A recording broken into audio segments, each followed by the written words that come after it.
Hi, I'm Mike Dilk, and you're listening to the Relax Back UK show, the show that explores all kinds of health topics relevant to you, your family, and your friends. Each week, I talk to expert guests from a range of backgrounds to inform and entertain you. So please do join the Relax Back UK family and stay tuned. Hi, and thank you for joining the Relax Back UK show this week. Now, at the start of the year, I get lots of people wanting to talk about the classic New Year resolution stuff, giving up alcohol, dry January, trying to do more exercise, taking up running, all this kind of stuff. And frankly, it can get a little dull. So for me to talk about the topic, take this topic on board, it had to be really interesting. And luckily, this chap made the grade. You know, I'd really classify this as actually like one of the most exciting times in beer history, which it's funny, non-alcoholic beer 5 or 10 years ago wouldn't have been framed that way. Bill Schufelt is one of the co-founders of the Athletic Brewing Company. So please do stay tuned for a great show all about alcohol-free beer.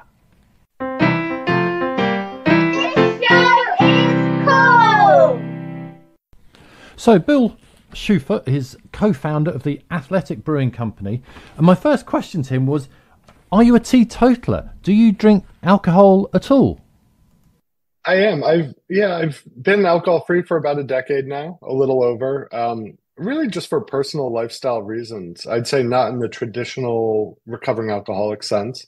It's just the modern life is so busy, it's so connected. Work kind of follows us through all hours, and it was overall just an overall health and lifestyle choice. Okay, well, that's good. But you're not, you're not anti-alcohol. The reason I ask that is because, if say someone gives up smoking, that's the kind of worst anti-smoking person ever. They kind of violently anti-smoking, but you're not kind of in that category. Right. I'd really classify this as actually like one of the most exciting times in beer history, which it's funny, non-alcoholic beer 5 or 10 years ago wouldn't have been framed that way. But call it the last 50 years, over the last 5 or 10 decades, beer used to be a part of every day, every occasion. Like people would go to the pub 4 or 5 days a week. And in modern life, those alcohol occasions have been shrunk down from 7 days a week to 5 days a week to 4 days a week to 3 days a week to like one drink on one day.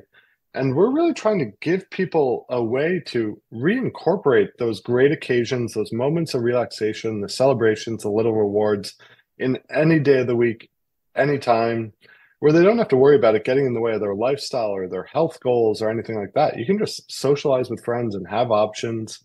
And so we really think it's very exciting. I'm right with you there. I got to say, I love beer.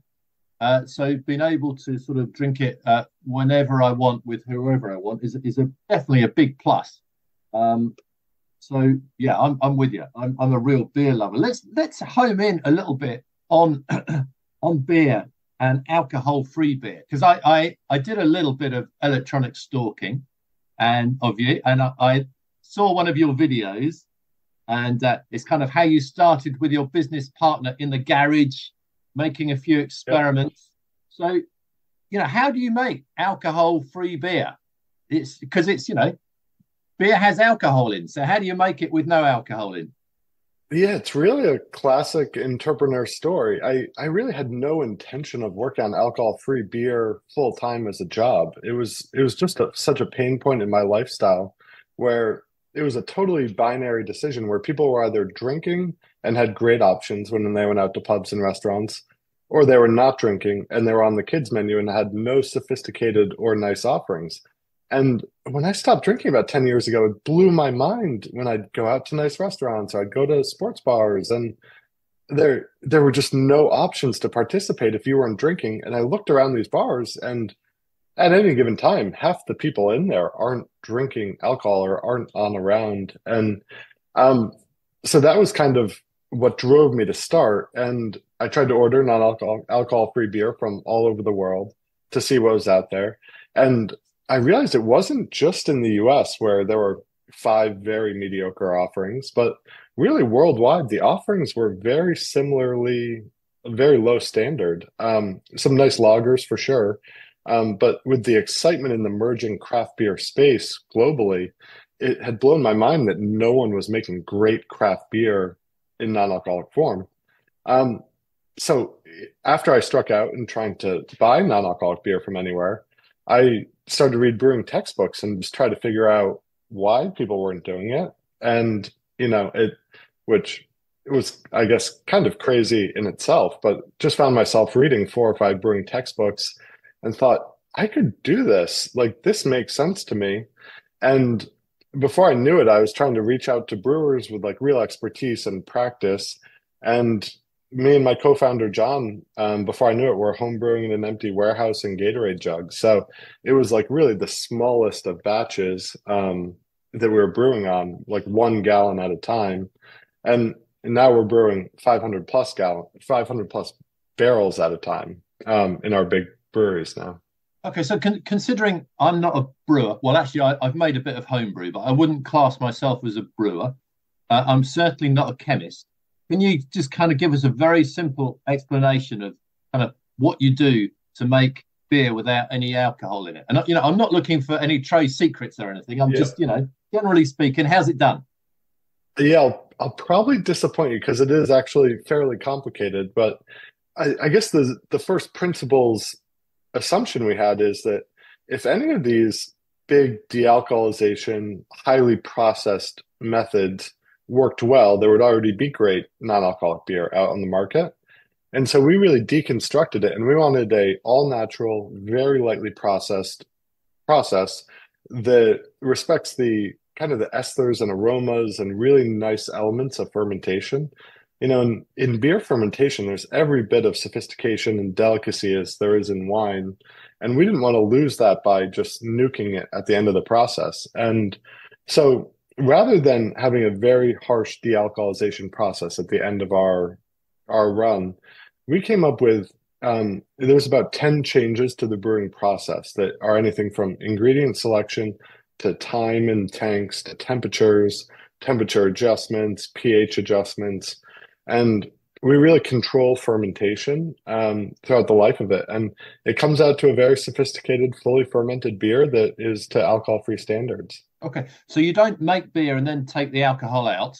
You make beer in such a way that it doesn't really have any alcohol in the first place. Correct. In most of our beers, we do actually now. So we've released over 100 beers over the life of our company so far, of all different styles, and we do actually have 4 or 5 methods now also. So we are really just approaching this in a totally innovative way that this category had seen no innovation in product or marketing for decades before the new wave of entrants came in. Sure. Okay. So from my point of view, which is a home brewer, okay, I've made a bit of beer, not quite in the bath, but in a bucket and what have you. The actual kind of fermentation, when the yeast is doing its stuff, there's an awful lot of different things going on there, and all that kind of goes to making the flavor. Well, it goes towards making the alcohol as well, but as part of that, it really does goes towards making, the flavor, which is quite complicated flavors, and I'm sure there's many, many different chemical reactions and different things going on to contribute to that. So tinkering around with that sounds kind of, well, I was going to say dangerous, but I don't really mean dangerous. I mean, it's something that's been done for hundreds of years. So tinkering around with that, it's quite brave. Well, I was thinking as I was reading these brewing textbooks that I may be the first person to ever be reading these books with the eye of not making alcohol, like just making non-alcoholic beer. And so I was like, in every step of the production process of beer, I was thinking about how to retain the great things of fermentation, really respecting the ingredients, like the depth of the malt, the like earthiness of the hops, and really trying to save all those good things. And that's something our other co-founder and brewmaster John speaks to all the time, is that like we really try to respect the integrity of the ingredients throughout our process and let them speak. His family had started a line of farm to table restaurants really early, like very forward looking in that space. So he really came from a culinary background. Yeah, and John and I did hundreds of batches on Gatorade jugs. We weren't testing the final results on anyone but ourselves, so we were containing the potential damage there, but neither of us ever got sick on anything. And after about 30 trials and different methods, we were really doing scientific method, the beer started to taste very good. And that's when we started to actually bottle by hand samples in just brown bottles. And I would drive them all over New England, sampling retailers and seeing if anyone was interested in it. And the response was really amazing. And that's when we actually bought a canning line, procured a large amount of cans, and started doing canning runs. And so it was really bootstrapped from very small hundreds of iterations on Gatorade jugs. Then we bought our first 3.5 barrel brew house, and then we bought a 20 barrel brew house, and we've kind of scaled from there. Yeah, brilliant, brilliant. So let me ask you, apart from your beer having no alcohol, I suppose this is alcohol-free beer in general. Is it less fattening than regular beer? Is it kind of better for you for other reasons other than, you don't get drunk and get a hangover? Yeah, so we don't really make health claims just due to regulations, but objectively, non-alcoholic beer is very low in calories if you compare apples to their alcoholic counterparts. The general rule of thumb is for every 1% ABV in beer, there's about 20 ethanol calories in beer. So if you're removing that in a 4% lager, that's a big reduction in calories right from the start there. Our athletic light, our athletic lager is about 25 calories in a 12-ounce can. And then, yeah, our full-bodied IPAs are only 65 calories, which Wow. is, less than half of what a full-strength IPA would be. And um, just objectively, and speaking in my own lifestyle, it's so nice to have a beer that it fits in my calorie goals, it fits in my occasions, it doesn't affect my sleep, it doesn't affect my work the next day, and it just introduces a lot of flexibility into my lifestyle, um, where alcohol is kind of a line in the sand moment in a day when you consume alcohol. There's a whole set of things you can't do after you consume alcohol in the day. Yeah. And this really leaves a lot of flexibility and just lets you enjoy the moment without having to think too far in advance. No, I get it. I really like the idea. Look, just going back to the word brave, okay. Us Brits, we are kind of picky when it comes to beer. I mean, I love beer. I really do. It's one of my favorite drinks for sure. So are you being kind of brave because you're bringing it into the UK as well? It's quite a. Are we kind of a fussy lot when it comes to beer? How's it going? It's been very well received. The so far we've experienced the UK as being very objective and looking for the best quality products at the best prices and products that fit into people's lifestyles. I will say Athletics won over 100 global taste awards in the last 5 years. And some of those are London-based taste awards, some of those are European-based taste awards. We've won gold medals at the International Beer Challenge. We're actually North American Brewer of the Year in that, and our lager actually won a bronze medal at Euro Beer Star. Um, so which in terms of European lagers, it's a very high standard to compete in that realm. And Mhm. so we're super confident in the quality of our products. And the big advantage we have actually at Athletic is that we've invested so much into actually building our facilities. Athletic is actually brewing and really dedicated to our own quality. Um, we do 55 quality checks before our beer goes out the door in any given batch. And we have dozens of people in our quality and lab departments. So it's dry January. It's a very good time to be talking about alcohol free beer. And dry January is actually quite popular in the UK. Is it a thing in the USA? It absolutely is. So Dry January actually got its start in the UK. The with Alcohol Change UK and their Dry January challenge they do every year, which they are doing again this year on their website. But January is really a global period for healthy resets after the decadent holiday period. Um, And it's a really receptive time to introduce new health habits and routines in people's lives, and people try new things, change up what they're ordering at grocery stores, what's on their list. And we generally see sales jump about 25% sequentially from December to January in any given year, just by that natural trial period. And at Athletic Brewing this year, we're going with Give Dry a Try as our campaign, where we're not asking people to take a pledge of sobriety or commit to a full 30 days. We just want people to give it a try. And we're so confident that people will love the taste of beer and not really miss the functional ingredient of alcohol, that they'll stick with us for the whole year after that. And we're really not asking people to give anything up.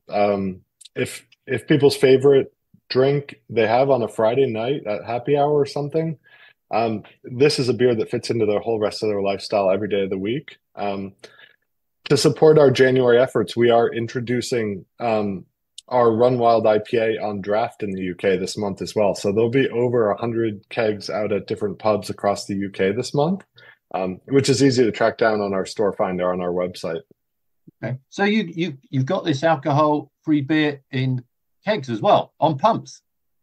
Yeah, so there's really been an overwhelming demand in pubs, and we're in over 500 pubs across the UK. We've started to get some inroads with Green King and Mitchells and Butlers in different estates in their range. And so we are going to have kegs for the first time in the UK in 2024. So we're really excited about that. Yeah, okay. No, that does sound good. Good luck with that. Price is a big thing. And when you buy a beer or certainly a pint of beer in a pub, or you go to a supermarket and buy some tins or bottles, a large percentage of kind of what you pay is tax in the UK. I'm sure it's the same in the States. And actually, I did a little bit of homework before this chat. And generally speaking, I think if you get a beer that's 5% alcohol and you buy a litre of it, £1.05 is tax, which is quite significant. So a Carlsberg Pilsner, which is a beer that lots of people drink, in a big supermarket in the UK ends up being £2.20 a litre. So I thought, I know what, I'll have some fun with Bill and I'll see what his beer costs and ask him why it's. My thought was, okay, well, it'll be less the tax. Thinking, I wonder if it is. So I looked up the prices of some of your beer. I wasn't comparing like with like, admittedly, but on your website, I worked out that Run Wild IPA, that I hope I've got this right, was £6.51 a litre. So that's quite a big difference. Well, on the website is a bit difficult because it includes a lot of like shipping costs and different things. I think I think our Tesco price is probably the most accurate representation of an athletic price, which so we offer at £5 per 4-pack of 350 milliliter cans. And that goes on promo to £4 at different times. So that's really pretty line priced with even very economically priced lagers in Tesco. Okay. And, a lot of those lagers, even though they have tax advantages, they have very light hop bills, which tends to be the most expensive ingredient in beer. So to make fully flavored craft non-alcoholic beer is really a very similar cost proposition to full strength alcoholic beer. In most cases, an alcoholic lager will be far cheaper to produce than a quality craft non-alcoholic beer, just due to the ingredients, the scale we brew at. Plus, there is a lot of food safety and quality that needs to go into creating safe non-alcoholic beer that isn't as necessary in alcoholic craft beer. So there's a lot of investment to go into that. I will say, though, at Athletic, we do try to pass through every bit of those savings to our consumers. And the big advantage we have, as I said before, is we are not contract manufactured. So we're not price takers. We make all our own beer. We source all our ingredients directly. And so we really get a lot of economies of scale and margin advantages. And, there's been huge supply chain inflation the past few years. And as a Hmm. private company that owns all our own facilities, we're really able to see through those peaks and valleys of inflation and try to protect our customers at the shelf a little bit. Yeah, certainly. I would imagine that certainly something like beer is very price sensitive. So you'd have to keep on top of that. Yeah, we definitely try to keep it around the £5 per 4 pack of cans, which we found is like a really agreeable price to the UK consumer. Yeah. All right. Well, it sounds very exciting. I do like the idea of it being on tappers in pubs as well. Going back to my electronic stalking, I was looking at Yeah, your website, and one thing which I noticed, which I really like the look of, you're kind of involved in the upkeep of hiking trails. That seems absolutely. very removed from beer. Tell us a bit about that. Yeah. So John and I, we had a full year home brewing and just talking about the company we wanted to build and the impact we wanted to have on the world and what we wanted Athletic Brewing's legacy to be in 25 years when we look back on it. Um, and we really wanted to make sure we weren't just profit extractors from the world, that we had an ongoing positive impact in our consumers' lives and communities and the environment. The environment's extremely important to all of us. We want to pass on a world that's in similar form to the next generations. And so we hard coded from day one, 2% of all sales go to trail and park cleanups everywhere. Excuse me, everywhere we sell beer. So it started out at about £5,000 per year. We donate to trail and park cleanups, and that was one single donation. Last year, it was $1.3 million dollars and over 100 donations. In 2023, we'll donate almost $2 million dollars to 210 different outdoor organizations that maintain trails, build bike parks, build urban outdoor access. And so every year, making hundreds of donations, adding up to millions of dollars, will have a really enduring legacy on the planet and outdoor access for generations to come. And it's something we're super excited about. Yeah. We're approaching about $5 million of total donations so far. So it's And that exciting. that's 2% of sales or 2% of profits. 2% of sales. So we've Really? been doing it since long before we made any profits. Very good. All right, I like that a lot. You know what? There's a big movement in the UK about footpaths and rights of way, um, because essentially lots of landowners keep footpaths open and are very good, but some kind of block them off. Uh, and every so often you hear of some people who walk footpaths and rights of way to keep them open. So there's certainly a big movement in the UK of people very much interested in that sort of thing as well. Yeah, we've made a wide range of donations already in the UK. Have The you? Southwest Coast Trails Association has been a multiple year recipient. Um, we've worked with organizations that clean up beaches and parks all over the UK as well. So yeah, we are very active in the UK in our Two for the Trails program. That's not because I have to say, from a selfish point of view, one of my favorite things is to go for a walk with the family and finish the walk at a pub, maybe have some lunch or a drink or what have you. So yeah, I'm right behind you on that one. I do like the sound of that a lot. Um, That's exactly where the name Two for the Trails came from. Me and my brother would each take a beer on a hike and have a beer after the hike. So it was essentially like two for the trails. okay, Um, but it very works out good. to 2% also. Yeah, okay, good.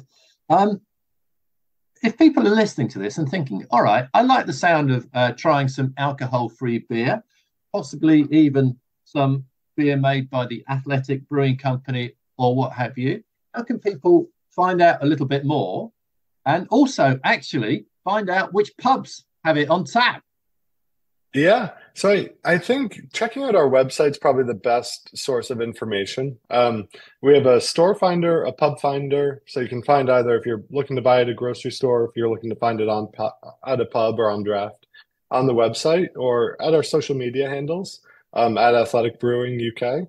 Um, but otherwise, I would really just encourage people to head to Tesco and find their favorite beer on the shelf. The set is amazing these days. Athletic, of course, offers a range of craft non-alcoholic beers, everything from lagers to IPAs to golden ales to stouts. And then these days you can really find your favorite beer in non-alcoholic form. So we call it the like the 4-pack test. If people put a 4-pack of our beer and a 4-pack of their favorite alcohol beer in their fridge, you'll be shocked at how many occasions there are where you just want the great taste of a beer without the alcohol. And so that would definitely be my challenge to people this month, is just to give dry a try. Okay, that sounds like something worth doing. So look, Bill, thank you very much indeed for chatting. Thank you so much. Really appreciate you having me on. We're really excited about the road ahead in the UK. Good luck with it, and you're very welcome. Thank you very much to my guest on this week's show, and that was Bill Schufelt talking about his company Athletic Brewing. A big thank you to you for listening, and have a healthy week. Until next week. Thanks for listening to the Relax Back UK show. Join me, Mike Dilk, again next week for more fascinating interviews and chat. If you're listening to the podcast version, please subscribe, like, and share it with your family and friends. And have a healthy week. Until next week.